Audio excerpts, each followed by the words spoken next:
Hey there everyone. I don't know if you've seen my last video, but in it I was just giving you guys a quick update really.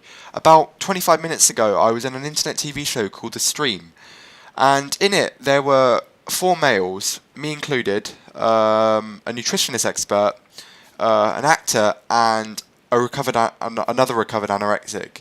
And in it we were sort of discussing the concept of male anorexia and how males go about trying to seek the help they need, and the services available to males with anorexia.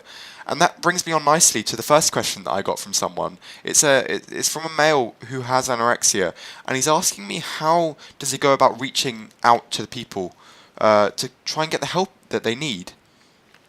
And this is such a hot topic, and from my understanding, it is that males feel less inclined to reach out because they feel it makes them look weak.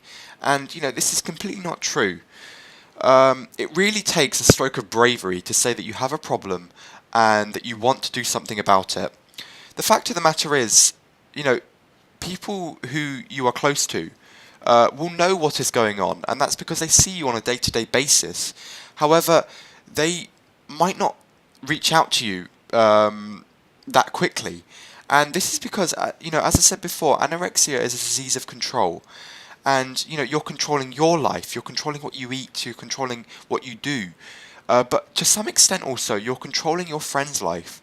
And as a result, your friends might actually feel intimidated by you.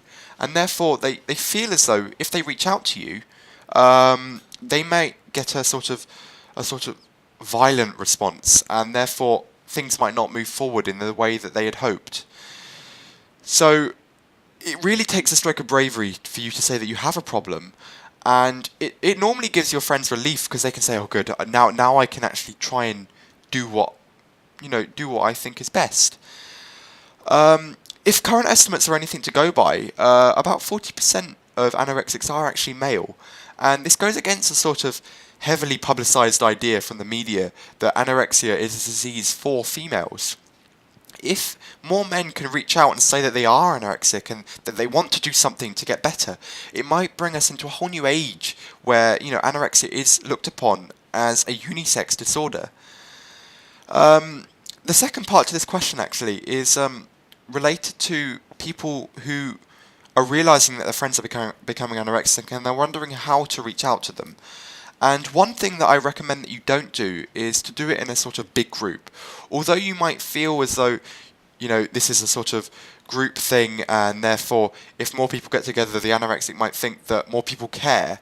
The issue that you have is that people with anorexia tend to be quite paranoid about what is going on around them. And therefore, if, a group intervene on them, they might feel as though, that you've been talking about them behind their back, and therefore they might feel less trustful towards you, and therefore you might not get the response that you desire. Therefore, I heavily recommend that you sort of do it on a almost one-to-one basis, and therefore you might get the response that can sort of bring the treatment forward rather than sort of hold it up. The next question I got from someone is that they're asking me how long did I suffer from anorexia, how long did it take me to get over it? And I feel that this is a question divided into two parts. One, how long did it take me to get over the idea that I shouldn't be thin? And two, how long did it take me to get over my obsession with calories and, counting calories? So yeah, part one, it took me about a year to get over the idea that I shouldn't be thin. And I was in treatment for about a year, but it took a while for therapy to, ingrain into my head that being thin isn't a good thing. And this came from all sorts of perspectives. The first being, a purely physical manner. Being thin isn't a good thing because, you're less inclined to survive. Two, sort of rationalizing the ideas that you have going on inside your head. So a common thing for males with eating disorders is that they want to get thin because, it shows off their six-pack. And this isn't, strictly a good thing. And, I've talked about this in previous videos, but it does take a while to get over this idea. But once it happens, things sort of quickly follow. So, one thing that I did throughout my whole treatment was I said, okay, hands up, I surrender. I give all my control to you. Please do what you can for me. And in doing this, everything moved forward far quicker than me being heavily resistant and saying, I'm not doing this. So again, it really takes bravery for you to do it, but if you can do it, it will drive your treatment forward. And again, this might take time, but don't feel as though if you can't do it straight away, you're a failure. It's highly variable from person to person, and therefore you might take a bit longer than someone else. The second point, okay, how long did it take me to get over my obsession with calorie counting? It took quite a while, about 3 years, for me to stop counting what I was eating. And I mean, this is because it took a bit longer for therapy to sort of ingrain in my head that calorie counting, it's not a good thing. But also, it took a while for me to develop trust with people around me. So, if you're at home, your parents cook for you. I wouldn't trust what they were giving me was, say, 500 calories. I just didn't trust them. So one thing that definitely pushed forward my treatment in terms of building trust was just to, do activities with your family. This might be just going out for the day. And by doing these sort of team building activities, you build a much stronger relationship with with your family, with your friends, and this works two ways as well. The family builds a far stronger relationship with their child. So try and do these things, and you might feel as though things move forward quicker. The last question that I got from someone is it's regarding the issue of binging and how they can try and get over it. I never binged. If I was if you can classify me, I was the restrictive type. But I knew people who did binge, and I'm in contact with people who do binge. It's quite an issue.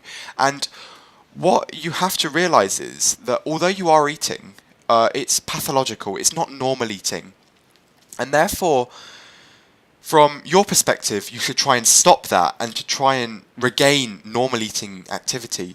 But also, from the perspective of the parents, the parents shouldn't look at their child who is binging and think, oh good, they're eating. It doesn't matter how they're eating, but they're eating.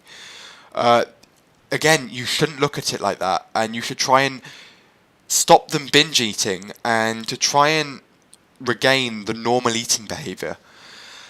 And one thing that I've been recommending people who are binge eaters to do is to let people close to them know that they may binge eat, and therefore people close to them might be able to take the suitable preventative measures to counteract this. And this might include actually taking food away from them. It takes a lot of bravery to try and do that, but you have to try and do these kind of things, and together with therapy to rationalize these kind of ideas that binge eating isn't normal, normal eating is normal. You move treatment forward far quicker than you would have done if you just said, okay, you're binge eating, good, you're eating, let's just keep it at that. No, I'm afraid it's not that simple.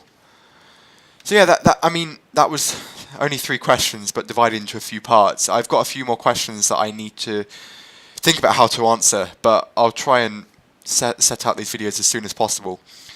Again, the link to the Al Jazeera, the stream video is posted below as soon as I can get a hold of it, and I look forward to making another video. See you later.